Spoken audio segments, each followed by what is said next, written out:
Salut, c'est Megadriver16. On se retrouve pour l'Alpe d'Huez, de mon tour avec la Saxo et Contador en particulier, à 5 km de la première ascension de l'Alpe d'Huez. On voit Contador ici, qui est en situation de course, à 3 minutes 43 de Montfort, qui est en échappée depuis le début de l'échappée. 4 minutes 05, à 4 minutes 05, on retrouve donc Quintana et Rodriguez, pas très loin donc de Contador, et à 4,20 le peloton maillot jaune avec Froome. Et effectivement, ils sont là, on les voit derrière. Il est en train de se faire décramper. C'est une bonne nouvelle pour nous, pour le général. Au général, Froome a 2 minutes 41 d'avance sur Contador. Je vous propose d'ailleurs de vous faire un petit récapitulatif de ce qui s'est passé depuis la belle victoire au Mont Ventoux de Contador.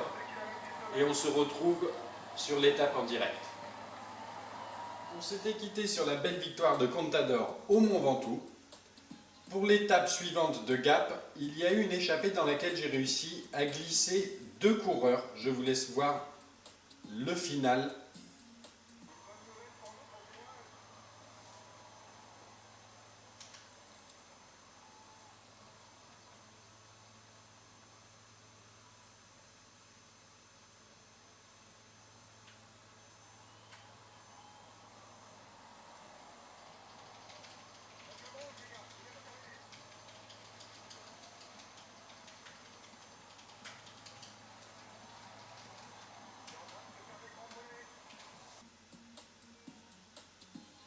Et donc la victoire de Bretschel, mon puncher, devant mon sprinter Benatti, aux dépens de Gutierrez, qui n'a rien pu faire face à mes 2 très bons coureurs de la Saxo sur cette étape de Gap. Et pas d'écart avec les favoris qui arrivent tous à 8,43 derrière.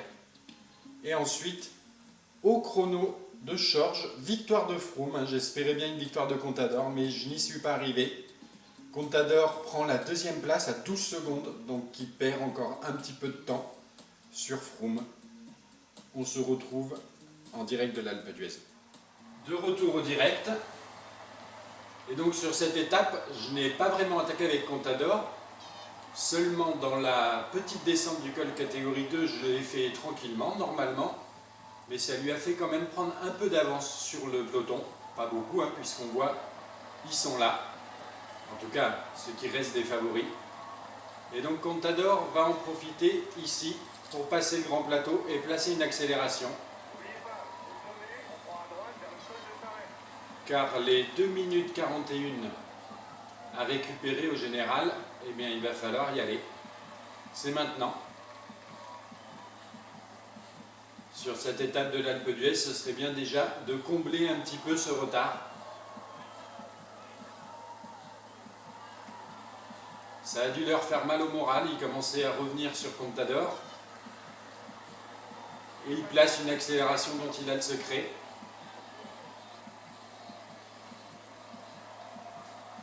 Qu'est-ce que ça donne? Une 40, on a 40 secondes à peu près, presque 50 secondes d'avance sur Froome.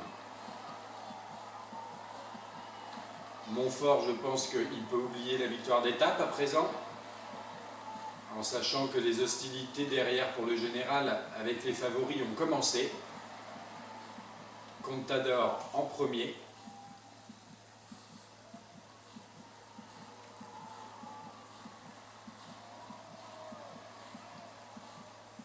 Est-ce qu'on gagne du temps ou pas sur les autres favoris? Un petit peu, un petit peu. On est presque à 1 minute à présent.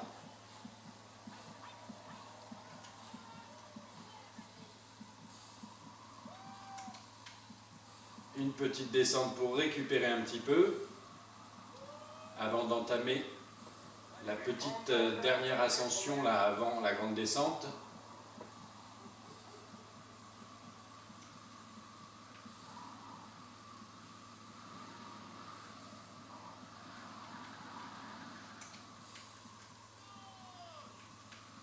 C'est pas dit qu'on puisse la faire entièrement en grand plateau, mais bon. Ça va monter pendant 3 km à 7,8% de moyenne. Il a pas mal de résistance, Contador, donc Et un peu de J'ai préféré garder le grand plateau pour continuer à prendre éventuellement du temps sur les favoris dans cette petite descente, quitte à remettre ce que je fais maintenant, le petit plateau pour ce petit bout d'ascension, et en espérant bien évidemment tout récupérer dans la grande descente avant l'ascension finale. Et voilà, Montfort, je l'avais prédit, on l'avale, on n'en fait qu'une bouchée. C'était un bel effort de sa part, s'est échappé. Mais quand les favoris se décident à rouler, c'est délicat. Oula, il faut que je me calme là. Une minute d'avance sur le maillot jaune, d'accord. De toute façon, il n'y a plus besoin de regarder les écarts maintenant. Ils sont affichés en direct en haut à gauche. Et donc on va basculer en tête de ce petit sommet là. Et ce que je vous propose, c'est de se retrouver pour l'ascension finale de l'Alpe d'Huez, avec la grosse bagarre entre les favoris de ce tour. On se retrouve donc au pied de l'ascension finale, de cette étape de l'Alpe d'Huez. Et donc Contador qui a à présent 2 minutes 12 d'avance sur Froome. On n'est pas loin de récupérer ce maillot jaune, hein. Il y a 2,41 d'écart pour le moment. Donc la situation de course, c'est Contador, Froome qui fait l'effort derrière pour revenir. Il s'accroche bien évidemment, c'est normal, il a un maillot à défendre. Et on retrouve Montfort un petit peu plus loin, Valverde et Rodriguez encore un peu plus loin, Quintana et Roland à 3,08, etc., etc. Mon lieutenant de course Kreuziger qui est à 4,24 d'ailleurs, avec Brajkovic et Van Garderen. Donc pour le moment c'est pas mal, il faut bien négocier cette ascension finale. Le jaune, j'ai quasiment presque tout récupéré dans la descente, tout en prenant du temps sur Froome. Donc je pense que dans les 10 derniers kilomètres, on va attaquer parce que là l'écart commence à réduire déjà avec Froome.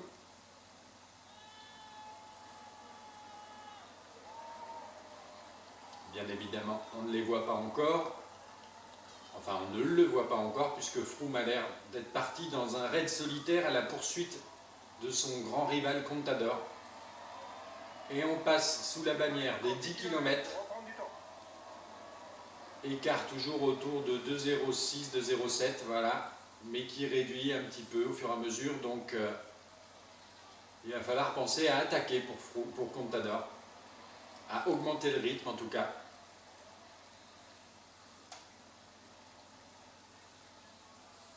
Je vais peut-être attendre un petit peu quand même.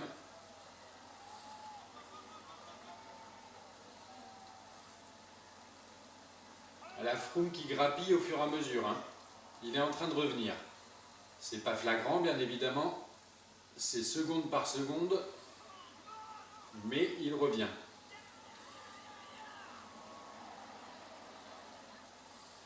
Je vais encore attendre un petit peu, je pense que je passerai le grand plateau entre 8 et 7 km, je ne sais pas exactement. Et oui, on est passé sous les 2 minutes d'écart là. Bonne réaction de Froome, du maillot jaune.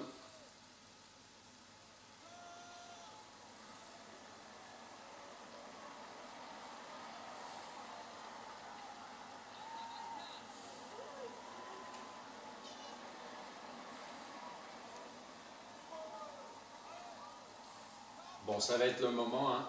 Il faut y aller, même si la barre jaune n'est pas pleine, loin de là. Allez, on passe le grand plateau pour le final de cette étape. Les 7 derniers kilomètres.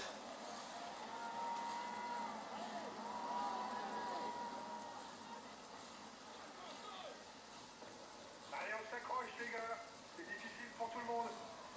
Et oui, effectivement, c'est difficile pour tout le monde. Pas tant que ça pour Froome, on dirait qu'il continue à faire descendre l'écart alors que Contador est en grand plateau. Là, ça réaugmente un petit peu. On va peut-être passer au-dessus des 2 minutes d'écart. Voilà, c'est fait. Et nous, on vient de passer... Non, on n'est pas encore aux 5 km. Et oui, Froome qui commence à fatiguer dans son effort solitaire. Là, c'est normal.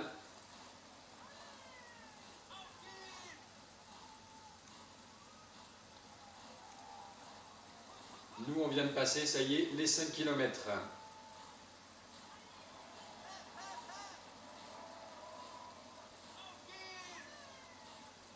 Par contre, il va falloir que je pense à ravitailler rapidement.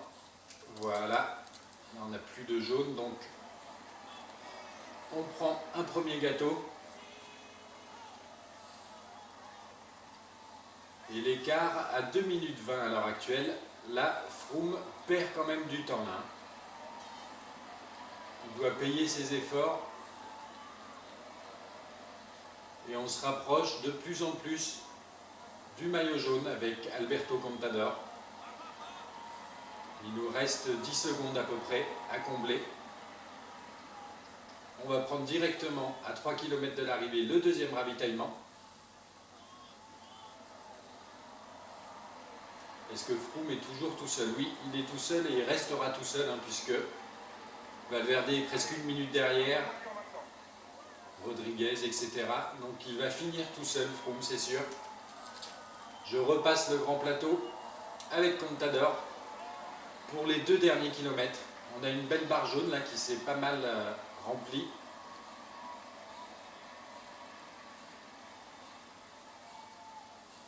Et donc après sa belle victoire au Mont Ventoux, Contador qui a de très fortes chances de s'imposer ici à l'étape Rennes, l'Alpe d'Huez. Et pour le coup en prenant un peu plus d'écart que ce qu'il n'avait fait au Mont Ventoux.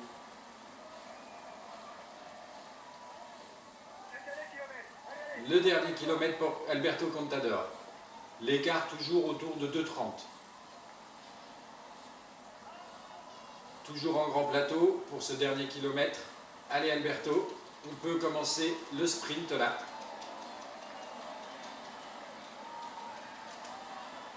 Et la victoire d'étape d'Alberto Contador. On va voir Froome à combien il arrive derrière. 2 minutes 55, le maillot jaune est récupéré. Et voilà une sacrée belle victoire d'étape pour Alberto Contador sur l'étape Rennes à l'Alpe d'Huez. C'est sa deuxième victoire d'étape sur ce tour. Il aura empoché les 2 plus prestigieuses avec le Mont Ventoux et celle-ci donc. Et voilà, il porte le maillot jaune. Il s'empare pour la première fois sur ce tour du maillot jaune. Ça a été assez tardif à venir, mais ça y est, il l'a pour quelques secondes, une poignée de secondes sur Froome. Maintenant, il faut le garder jusqu'à Paris. Le maillot vert de Benatti solidement accroché sur ses épaules. Il va continuer sa collecte de points et essayer également de le ramener à Paris. On va voir au niveau des écarts ce que ça nous donne. On doit avoir une dizaine de secondes d'avance sur Froome au général. Et ça devrait être suffisant si on gère bien les 2 dernières grosses étapes de montagne qui restent, le Grand Bornand et Semnoz. Donc l'étape Contador 2 minutes 55 d'avance sur Froome, Rodriguez et Valverde à 4,02 avec Quintana aussi. Les 2 Français Roland et Pinot 6e et 7e, Mollema 8e, Montfort l'échappée du jour 9e et mon lieutenant Kreuziger à la 10e place pour compléter donc ce top 10. On a ensuite, au niveau du général, ça nous donne Contador qui s'impose donc, qui s'empare donc du maillot jaune pour 14 secondes devant Froome. Suivent Valverde, Quintana et Rodriguez beaucoup plus loin qui ne peuvent plus avoir d'espoir de victoire sur ce Tour de France. On se retrouve pour l'étape du Grand Bornand. Nous voici au Grand Bornand, à peu près 40 km de l'arrivée, à l'avant-dernière difficulté du jour, le col de catégorie 2. Et je suis avec Chris Anker Sørensen, presque 19 minutes d'avance sur le peloton, maillot jaune, avec Izagirre qui a essayé de contre-attaquer puisque Chris Anker Sørensen était en échappée depuis le début de la journée. Mais Izagirre n'a jamais réussi à combler l'écart, il traîne toujours autour de entre 3 minutes et 6 minutes d'écart. Rodriguez qui a fait une petite contre-attaque quelques secondes devant le peloton maillot jaune qui compte actuellement 95 coureurs. Et donc autant dire que la partie est gagnée pour Chris Anker Sørensen avec cette avance qu'il a à 38 km de l'arrivée, la victoire d'étape est tout à fait envisageable, à part accident, chute, ce genre de choses. Enfin bref, ça n'arrivera pas. Chris Anker Sorensen qui se dirige tout droit vers une belle victoire d'étape. C'est vrai que pour la montagne, j'avais quand même quelques très bons coureurs comme bien évidemment Contador, Kreuziger, Chris Anker Sorensen, Roche ou Majka. Majka et Roche s'étaient déjà imposés dans les étapes pyrénéennes. Il me manque dans l'absolu Chris Anker Sorensen, voici, ici c'est bien parti pour lui. Et Kreuziger, qui ne s'est pas imposé non plus, peut-être demain, si les conditions sont favorables, à Semnoz. Ce serait sympa que mes 4 très bons coureurs de montagne, en plus de Contador, puissent accrocher une victoire d'étape, chacun, sur ce Tour de France. En tout cas, comme je disais, là c'est très bien parti pour Chris Anker Sorensen. On va se retrouver un peu plus tard dans l'étape, avec sûrement Contador qui va être obligé de répondre à certaines attaques de Froome dans le final, puisqu'il n'a que 14 secondes d'avance au général sur Froome.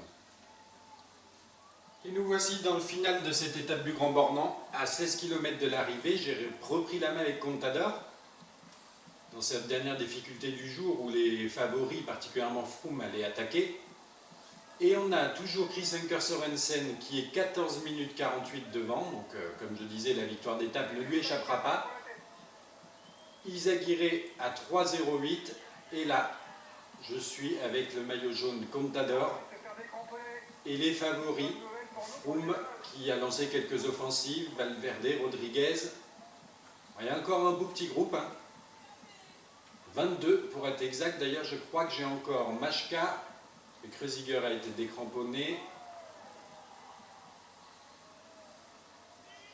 Mais donc c'est quand même très facile avec des coureurs du type Contador, enfin tous ceux qui ont dans les 80 en montagne, un jeu d'enfant de résister aux attaques des favoris, des autres favoris sur cette étape. Je peux même me permettre d'être en tête du groupe là. C'est d'une facilité déconcertante de rester bien au contact des attaques des favoris, comme je disais là, alors que sur d'autres tours que j'ai fait avec des coureurs plus modestes en montagne, c'était beaucoup plus dur. Et j'ai pas vu, mais il y avait déjà la victoire de... Oui, voilà, Chris Anker Sorensen s'est imposé. Je parlais et je n'ai même pas assisté à sa victoire d'étape. Bon, tant pis, j'aurais bien aimé célébrer la victoire avec lui. Ce ne sera pas le cas, mais pour le coup, je vais faire une attaque avec Contador. Allez, Contador, il lui reste ces 2 ravitaillements à prendre. On va pouvoir tenter quelque chose sur les autres favoris. Donc oui, je disais, quand je pense à des tours que j'ai fait avec des coureurs qui ont dans les 76 en montagne, et comme c'est dur cette étape, ce final là, l'ascension finale, de rester au contact des favoris, là avec un coureur comme Contador, c'était une partie de plaisir. Allez, on relance, je ne sais même pas si je vais peut-être avoir besoin quand même de mes 2 ravitaillements, enfin un déjà dans un premier temps. Allez, on relance, on n'a pas peur d'appuyer sur la touche de sprint vu que en descente le rouge ne descend quasiment pas. Si on peut prendre quelques secondes supplémentaires d'avance sur Froome, on ne va pas se priver en vue de l'étape de Semnoz demain où j'aimerais bien jouer quelque chose avec Kreuziger comme je disais tout à l'heure.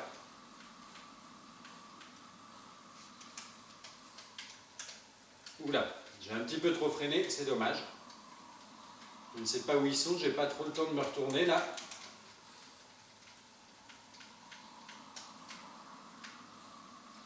Alors là on ne les voit pas, mais visuellement, on sait que ça peut être trompeur. Hein.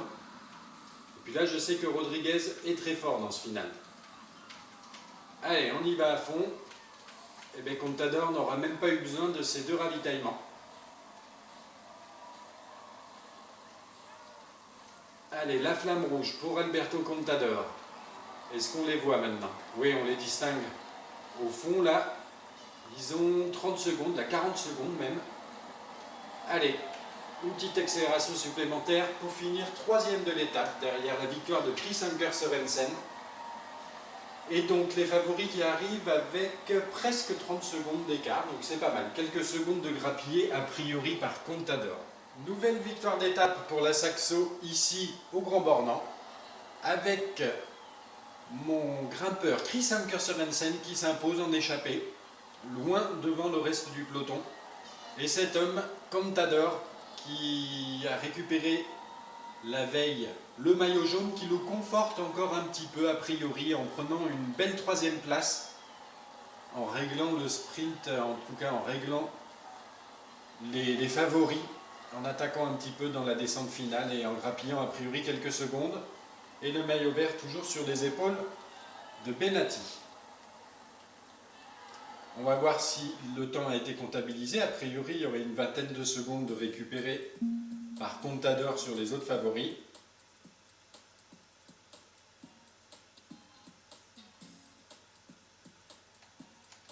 Alors, Sørensen qui s'impose 2,51 devant Izagirre, Contador à 2,18 et effectivement Rodriguez ainsi que les autres favoris à 2,46.